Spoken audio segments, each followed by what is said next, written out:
আচ্ছা, এই দেশের মানুষ কোনো পাগল নেই, আমি এটা বুঝি না। আমাদের দেশে কিসে সাংবাদিকে এমন এমন প্রশ্ন করে যেগুলা অবান্তর, অবাস্তব।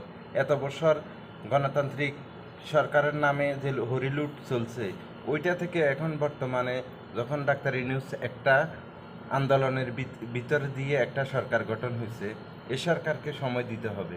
এ সরকার ভালো কাজ করার জন্য তাদের সুযোগ করে দিতে হবে। আপনারা সাংবাদিকেরা যেসব প্রশ্নগুলো করেন, এগুলো হচ্ছে অবান্তর প্রশ্ন। এসব প্রশ্নের কোনো ভিত্তি নেই। ডাক্তার ইউনূসের এখন দরকার হচ্ছে সবাই বোবা থেকে দেশটাকে স্থিতিশীলের ভিতরে আনা। দেশের যে অনিয়ম, দুর্নীতি, যেসব লুটপাট হয়েছে, এগুলো কিভাবে নিয়ন্ত্রণে আনা যায় ওইগুলো নিয়ে প্রশ্ন করেন।